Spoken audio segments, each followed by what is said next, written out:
Good morning, boys and girls. Welcome back to the southern wing of the Stinkbug Works.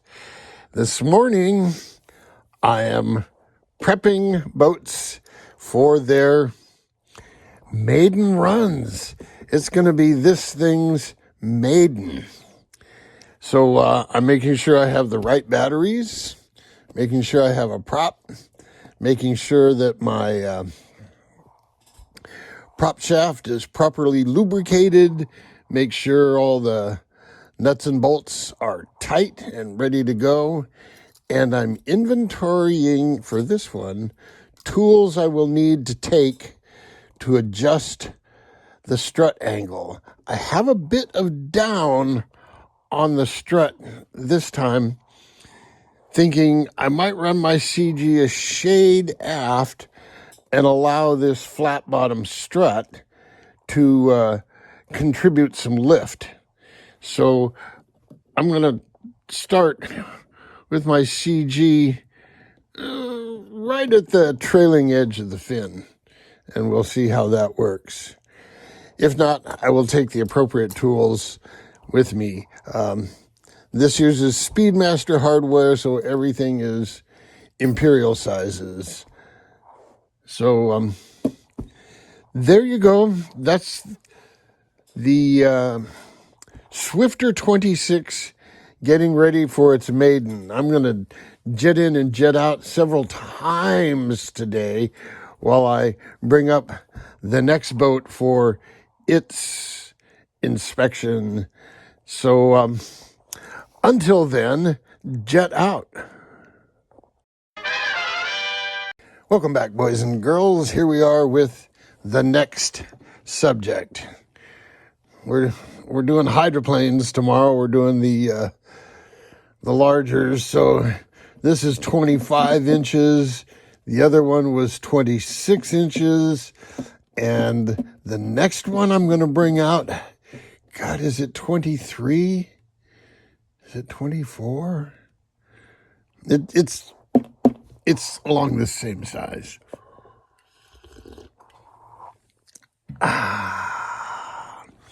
This boat has run before, but not since it received paint. I kind of like to let the paint cook off for a long time and get it sticking good, because when I go to peel tape off, every single boat I have, I peel off bits of clear coat and say, well, it looked good one time. So here you go. This is the next one out. It may be a while before I get back. I might give you a double feature today and just upload these two videos while I go do a bunch of other things I need to do. So until then, boys and girls, jet out. Welcome back, boys and girls, to part 3 of today's story. This is the last boat we'll be taking out there. This thing has been used and abused. It's got some rough edges here, knocked the exhaust pipe off. Old Chuck's looking a little worn. But it's been a good boat. Now, I ran this in a class called LSH, Limited Spec Hydro.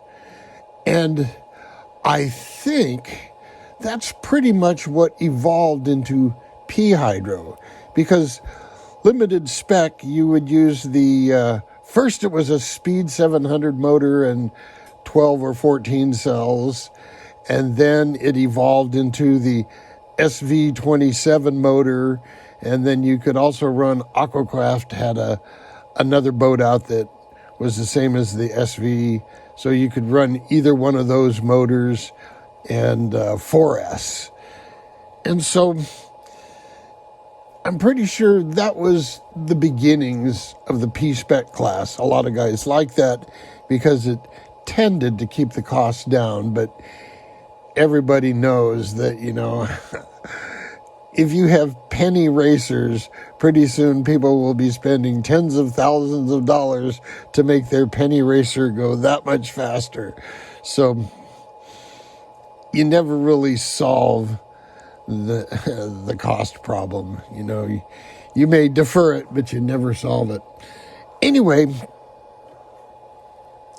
in P spec, I believe you're limited to motors of 36 millimeter diameter. And if you look at Steve New's motors, they're 40 millimeters in diameter. But let's talk about the history of new motors. If you go back, Steve New was real good friends with Dave Palumbo of Aviox, and Matt, I forget his last name, started with a K.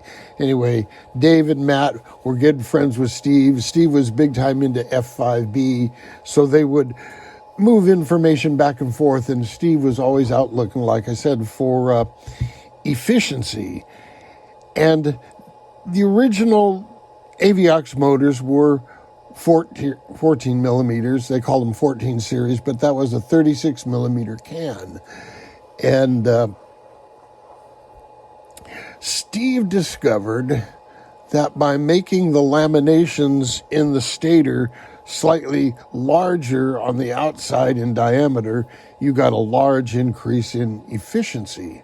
And so Steve started building, well, first he started building Aviox motors with that, and then, they became his motors.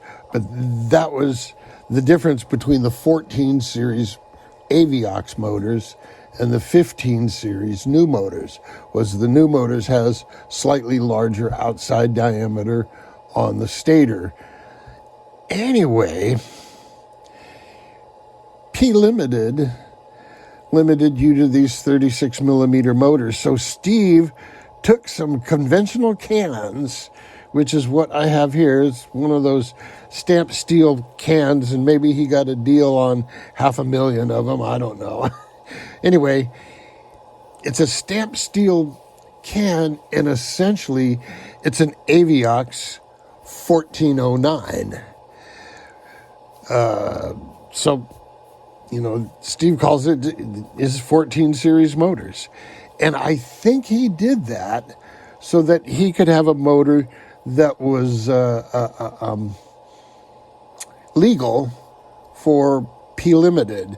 And I've seen in the rule books sometimes where it mentions new motors specifically as being approved, and then I've seen other places that say nothing of new motors being approved.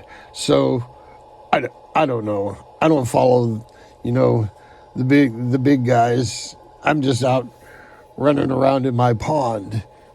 That's another thing too. Let's talk about that. If you'll watch what I do, you'll find that I don't spend a whole lot of time getting the optimum prop. I'm happy with a prop that works good.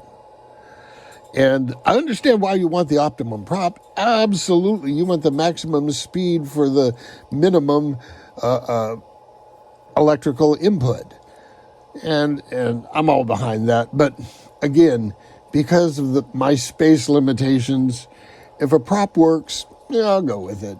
I may tinker a little bit, but you won't find me. If you're a dedicated racer, good Lord, you got a box full of props and you're always going through them. Or if you're some guy like Big B that just likes to tinker, he's got a box of props and he's always going through them. He's got basher props, he's got speed run props, he's got oval props, all for the same hull.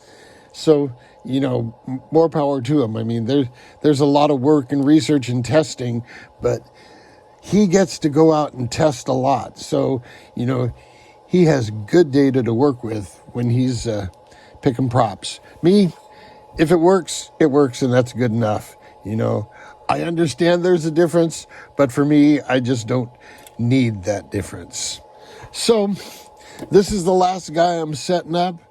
Not a whole lot to oil in the drive shaft. Just got to put a little oil here in the hub, and it'll be ready to go. I'm charging up some batteries right now so I can at least, get this thing with the radio running, Because if you put in a storage charge battery, the speed control says, stop everything.